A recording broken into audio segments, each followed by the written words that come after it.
আসসালামু আলাইকুম প্রিয় এইচএসসি শিক্ষার্থীরা, তোমাদের সমাজবিজ্ঞান বইয়ে যে সমস্ত মতবাদ আছে সেগুলো নিয়ে তোমাদের যে কনফিউশন আছে সেগুলো দূর করার জন্য আমরা যে ধারাবাহিক ক্লাসগুলো নিচ্ছি ছোট ছোট, তারই ধারাবাহিকতায় আজকে আমরা নিব তোমাদের নতুন একটি অধ্যায়ের কিছু সমাজবিজ্ঞানীদের মতবাদ সম্পর্কিত ক্লাস। সেটা হচ্ছে রাষ্ট্রের উৎপত্তি সম্পর্কিত মতবাদ। তোমরা জানো যে রাষ্ট্রের উৎপত্তি ঠিক কখন বা কোথা থেকে শুরু হয়েছে এই সম্পর্কে নির্দিষ্ট কোনো তথ্য পাওয়া যায়নি, যার কারণে বিভিন্ন সমাজবিজ্ঞানীরা এই সম্পর্কে বিভিন্ন তাদের মতামত দিয়েছেন, যার ভিত্তিতে আমরা বেশ কিছু গুরুত্বপূর্ণ মতবাদ পেয়েছি। এর মধ্যে 4টি মতবাদ খুবই গুরুত্বপূর্ণ। এর মধ্যে একটি হচ্ছে বিধাতার সৃষ্টিমূলক মতবাদ, যেটাকে বলা হয়ে থাকে ঐশ্বরিক মতবাদ। আজকে আমরা ক্লাসে ঐশ্বরিক মতবাদ সম্পর্কে পড়াশোনা করব। এরপরে আরো একটি আছে বল প্রয়োগ মতবাদ। এরপরে 3 নম্বরে আছে সামাজিক চুক্তিমূলক মতবাদ এবং সর্বশেষ 4 নম্বরে আছে ঐতিহাসিক মতবাদ বা বিবর্তনবাদ। তো এই 4টি মতবাদ আমরা আলাদা আলাদা 4টি ক্লাসে সুন্দরভাবে বোঝার চেষ্টা করব। আজকে আমরা বুঝবো ঐশ্বরিক মতবাদ।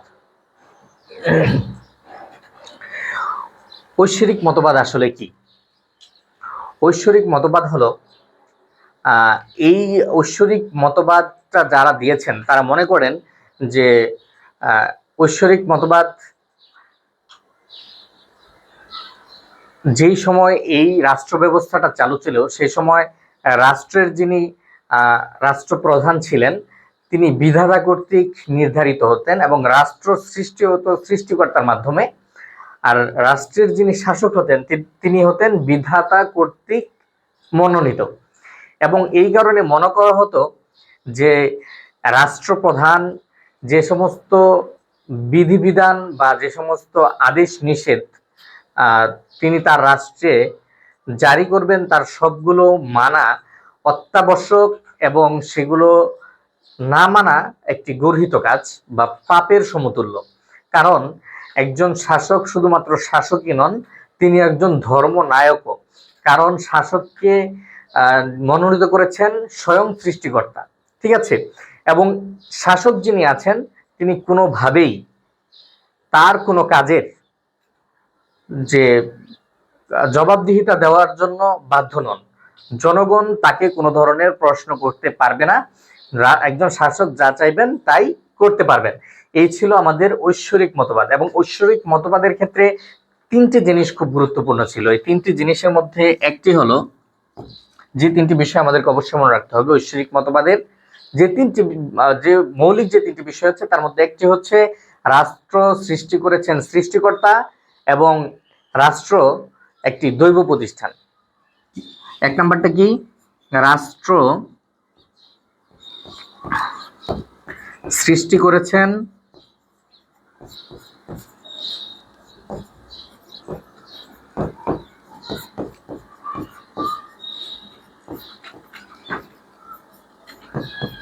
সৃষ্টিকর্তা এবং রাষ্ট্র একটি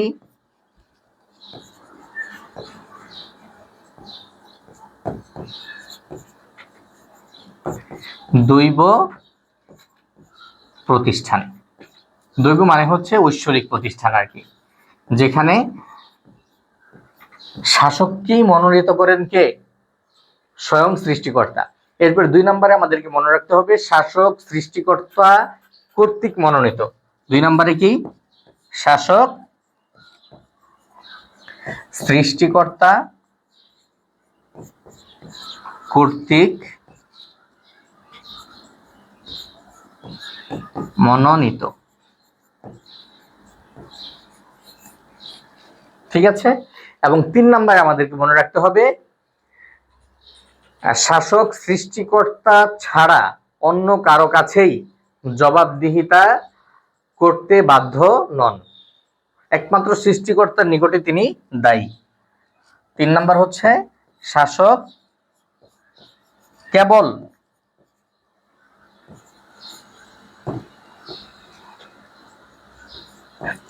কেবল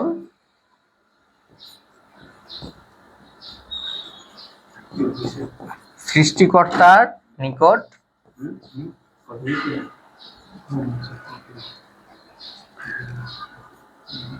দায়ী থাকবেন।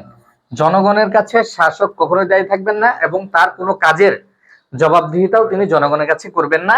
এই তিনটি হলো এই ঐশ্বরিক মতবাদের মূল কথা, ঠিক আছে। এরপরে আমরা দেখি যে ঐশ্বরিক মতবাদটা ঠিক কোথায় কোথায় আমরা পেয়েছি। ঐশ্বরিক মতবাদটা আমরা প্রথম যদি আমরা দেখি তাহলে একটি ধর্মীয় গ্রন্থে আমরা পেয়েছি, সেটা হচ্ছে ওল্ড টেস্টমেন্ট, যেটা ইহুদিদের ধর্মগ্রন্থ। সেখানে বলা হয়েছে যে ঈশ্বর রাজাকে মনোনয়ন দিয়েছেন, ঠিক আছে, রাজাকে মনোনয়ন দিয়েছেন ঈশ্বর। এই কথাটা আছে কোথায়? ওল্ড টেস্টামেন্টে আছে। এরপরেও আমরা সমাজবিজ্ঞানী সেন্ট অগাস্টিন এবং সেন্ট থমাসের একটি বক্তব্য আছে, সেখানে আমরা দেখি যে রাষ্ট্র ঈশ্বর কর্তৃক সৃষ্টি করা হয়েছে এবং শাসক ঈশ্বর কর্তৃক মনোনীত হয়েছেন। তাহলে রাষ্ট্র সৃষ্টি করেছে কে? ঈশ্বর, এবং শাসক মনোনীত করেছেন কে? ঈশ্বর, ঠিক আছে। এছাড়াও আমরা দেখতে পাই যে ইংল্যান্ডের রাজা জেমস এবং ফ্রান্সের রাজা চতুর্দশ লুই, তিনি বলেছেন যে আমিই রাষ্ট্র। কি বলেছেন? আমি রাষ্ট্র।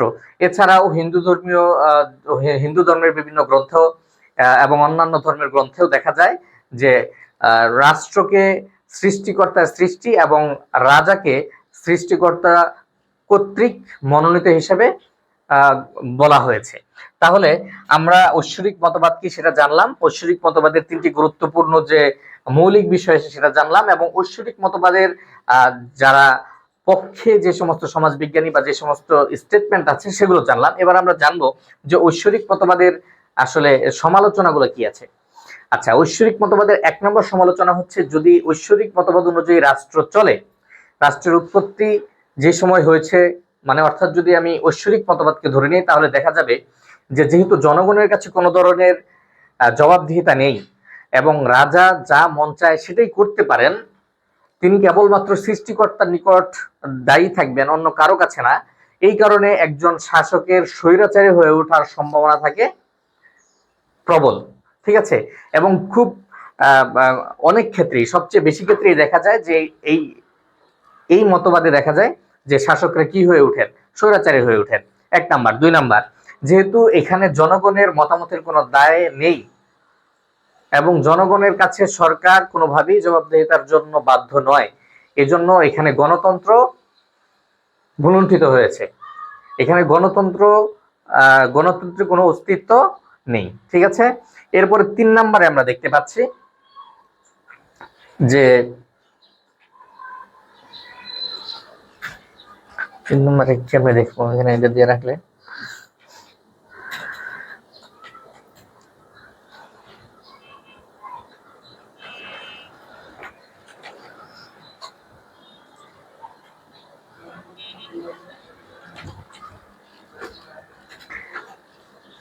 আচ্ছা, 3 নম্বরে আমরা দেখতে পাচ্ছি যে রাষ্ট্রকে একটি দৈব প্রতিষ্ঠান বলা হয়েছে। আসলে রাষ্ট্র কখনোই কোনো দৈব প্রতিষ্ঠান নয়, বরং রাষ্ট্রের সকল কার্যক্রমের জবাবদিহিতা করা খুব জরুরি। ধর্মীয় কাজকর্মের ক্ষেত্রে হুকার বলেছেন, সমাজবিজ্ঞানী হুকার, তিনি বলেছেন যে ধর্মীয় কাজের ক্ষেত্রে সৃষ্টিকর্তার যে বিষয়, আদেশ নিষেধের বিষয় থাকে সেটি বিদ্যমান থাকতে পারে, কিন্তু রাষ্ট্রীয় বিষয়ে যুক্তির একটি প্রয়োজনীয়তা আছে। শুধুমাত্র ধর্মীয় বিষয়টাকে এখানে প্রাধান্য দেওয়া উচিত হবে না, এটি বলেছেন কে? সমাজবিজ্ঞানী হুকার। আচ্ছা, ঐশ্বরিক মতবাদে আরো একটি সমালোচনা হচ্ছে যে এই ক্ষেত্রে ধর্মীয় যেই বিষয় আছে সে ধর্মীয় বিষয়টাকে সবচেয়ে বেশি গুরুত্ব দেওয়া হয়েছে। এখানে জনগণের মতবাদ, জনগণের আকাঙ্ক্ষা এবং শাসক স্বৈরাচারী হয়ে ওঠার কারণে জনগণের উপরে যে অত্যাচার, এই বিষয়গুলোকে কোনো গুরুত্ব দেওয়া হয়নি। তো অনেক সমাজবিজ্ঞানী এই বিষয়গুলোর কি করেছেন? সমালোচনা করেছেন। তাহলে আজকে আমরা যেটা শিখলাম সেটা হচ্ছে ঐশ্বরিক মতবাদ, এবং ঐশ্বরিক মতবাদের 3টি মৌলিক বিষয় আমরা জানলাম, যে রাষ্ট্র সৃষ্টি করেছেন সৃষ্টিকর্তা এবং রাষ্ট্র একটি দৈব প্রতিষ্ঠান, 2 নম্বরে হচ্ছে শাসক সৃষ্টিকর্তা কর্তৃক মনোনীত হন এবং তার সকল কাজের জবাবদিহিতা কেবল সৃষ্টিকর্তার নিকটে, তিনি কেবল শাসক নয়, একজন ধর্মনায়কও। 3 নম্বর হচ্ছে শাসক জনগণের কাছে তার কোনো কাজের জন্য জবাবদিহিতা দিতে বাধ্য থাকবেন না। এই 3টি ছিল আমাদের মূল বিষয়। আমরা এই ঐশ্বরিক মতবাদের পক্ষে পেয়েছি ওল্ড টেস্টামেন্টের একটি বক্তব্য, যেখানে বলা হয়েছে ঈশ্বর রাজাকে মনোনয়ন দিয়েছেন। এছাড়া আমরা সেন্ট অগাস্টিন এবং সেন্ট টমাসের একটি বক্তব্য পেয়েছি, যেখানে তারা বলেছেন যে রাষ্ট্র ঈশ্বর কর্তৃক মনোনীত এবং শাসক রাষ্ট্র ঈশ্বর কর্তৃক সৃষ্ট এবং শাসক ঈশ্বর কর্তৃক মনোনীত। এবং আমরা ফ্রান্সের রাজা চতুর্দশ লয়ের একটি বক্তব্য পেয়েছি যে আমি রাষ্ট্র, ঠিক আছে। এবং আমরা এটার বিরোধিতায় বা এর সমালোচনায় গিয়ে পেয়েছি যে যদি ঐশ্বরিক মতবাদ চালু থাকে তাহলে শাসকের স্বৈরাচারী হয়ে ওঠার সম্ভাবনা থাকে।